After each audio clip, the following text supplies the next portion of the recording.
माननीय अध्यक्ष महोदय,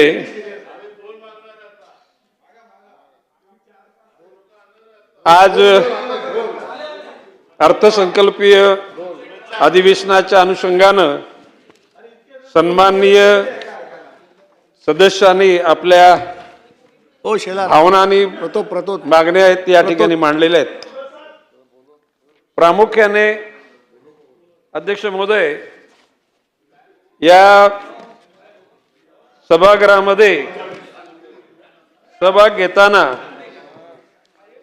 सन्माननीय सदस्य विजयजी वडेट्टीवार यांनी वाघ, बिबटे आणि चंद्रपूर जिल्ह्यातील वरोरा मतदारसंघामध्ये कर्नाटक आणि रेकॉर्ड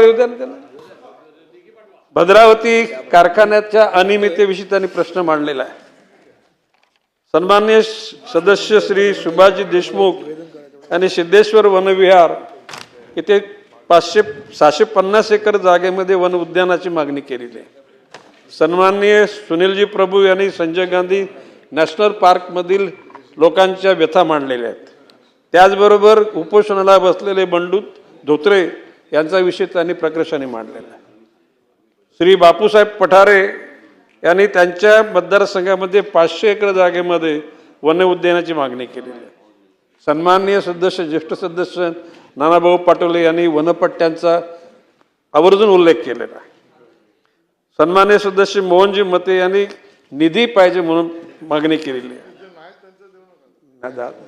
असं कसं कोण आहे, मी कोण आहे आणि कोण नाही शोधण्यात जास्त वेळ जाईल. असू दे. जयंत पाटील साहेब यांनी दत्त टेकडी यासाठी निधी मागितलेला आहे.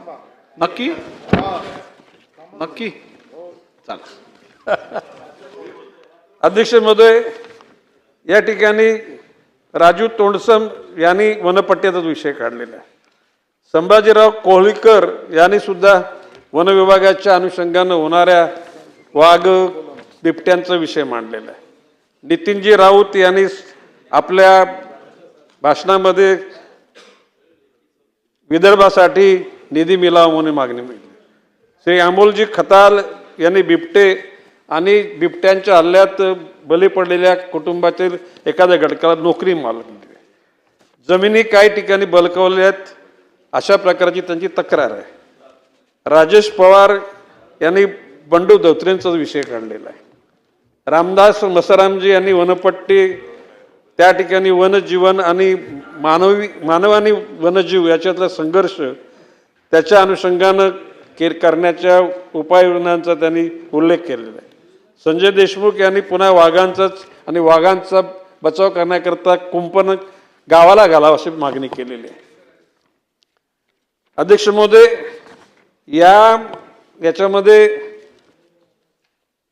राहुलजी पाटील, विठ्ठलजी लंगे, विनोदजी निकोले, शंकर मांडेकर, सुनीलजी प्रभू, बापूसाहेब पठारे, अमोल खताल, आमशा पाडवी, रामदास मसाराम, सुलभाजी खोलके, रईसजी शेख, हेमंत ओगले, प्रवीण डटके अशा सर्व सदस्यांनी सहभाग घेतलेला आहे. अध्यक्ष महोदय, मी एकच सांगतो की वन विभाग हा तसा उपेक्षित विभाग आहे. वन विभागाच्या अनुषंगानं जनसामान्यांच्या भावना ह्या नकारात्मक आहेत, परंतु एकूणच वन विभागाच्या अधिकाऱ्यांची मानसिकता बदलण्याची गरज आहे असं मी त्यांना सांगितल्यानंतर निश्चितपणे वन विभागाच्या अनुषंगानं लोकांच्या भावना सकारात्मक व्हायला लागल्यात.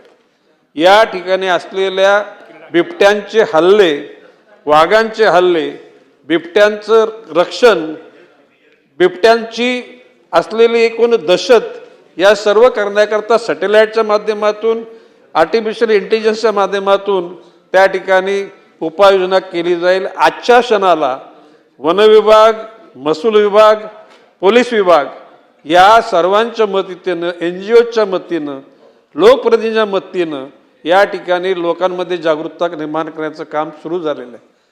अध्यक्ष महोदय, या ठिकाणी वन विभागाचा मँग्रोव्ह हा सुद्धा एक अधिक भाग आहे.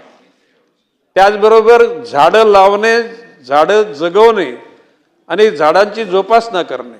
आता याच्यामध्ये मूलतः आपल्याला बऱ्याचशा सदस्यांकडून अशा प्रकारची मागणी येते की वन विभागामध्ये मॅनपॉवर कमी पडते आणि ही गोष्ट खरी आहे.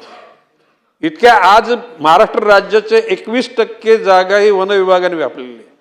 केंद्र सरकारच्या निर्देशानुसार ती 33% आपल्याला ती जागा घ्यायची आणि ती जागा घेऊन जमणार त्याच्यावर झाडं लावायचं. माननीय पंतप्रधान नरेंद्रजी मोदी यांनी एक पेड माके नाम या सदराखाली सामाजिक वनीकरणाच्या माध्यमातून लोकांनी त्यात सहभाग घेण्याचं ठरवलेलं आहे. माननीय मुख्यमंत्री देवेंद्रजी फडणवीस यांनी 300 कोटी झाडं लावण्याचा संकल्प सोडलाय. त्याच्यापैकी या वर्षी आपण 10 कोटी झाडं लावलेली आहेत. पुढच्या वर्षी त्याच्या दुप्पट, प्रत्येक वर्षाला दुप्पट करता करता लवकरात ही 300 कोटीचा संकल्प आपण पूर्ण करणार आहोत. या ठिकाणी जो मानव आणि प्राणी याच्यामधला जो वन्य प्राणी याच्यातला संघर्ष आहे तो कमी करण्याच्या अनुषंगानं बिबट्यांचं नियमन करण्याकरता केंद्रीय वन विभागाकडे मागणी केली. त्यांनी प्रयोग करण्याकरता मान्यता दिली आहे. साधारण 5-6 महिन्यामध्ये त्याचा रिझल्ट येईल. एकूणच ही पुणे जिल्हा, अहिल्यानगर जिल्हा आणि नाशिक जिल्ह्यामध्ये बिबट्यांचा मोठा प्रादुर्भाव आहे. काल परवाच रिलायन्सचे असलेले तिकडचं गुजरात वनताऱ्यामध्ये 25 बिबट्यांची आपण रवानगी केली. अजून 25 बिबट्यांची रवानगी होणार आहे. विविध राज्यातून सुद्धा बिबट्यांची मागणी झालेली आहे. तशा पद्धतीने देण्यात येईल. फक्त त्याला केंद्र सरकारची मान्यता घ्यावी लागेल. कुठला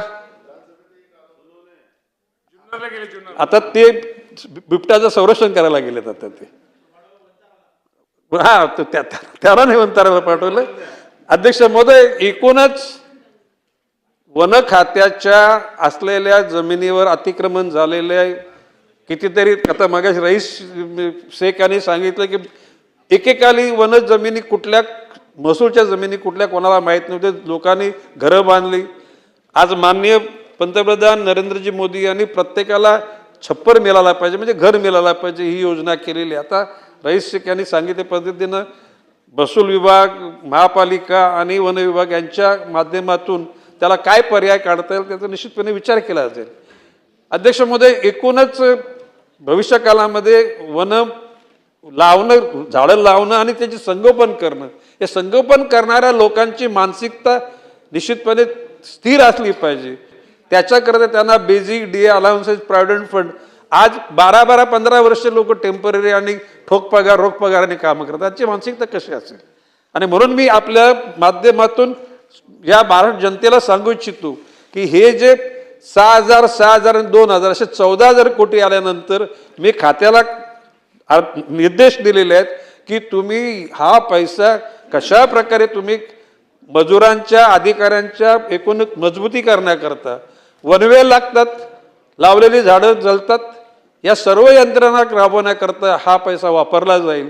आणि एकूणच महाराष्ट्र सरकारच्या माध्यमातून जनतेच्या ज्या अपेक्षा आहेत त्या पूर्ण करण्याचा प्रयत्न केला जाईल. आणि म्हणून अध्यक्ष महोदय, मी आपल्या अनुमतीने सन 2026-27 साठी वन विभागाच्या मागणी क्रमांक C7 व C10 अंतर्गत खर्चासाठी एकूण 6,077 कोटी 77 लाख 6,000 रुपये हा अर्थसंकल्पाची जी आमची गरज आहे ती आपल्या अनुमतीने सभागृहांनी मान्य करावीशी आणि विनंती करतो.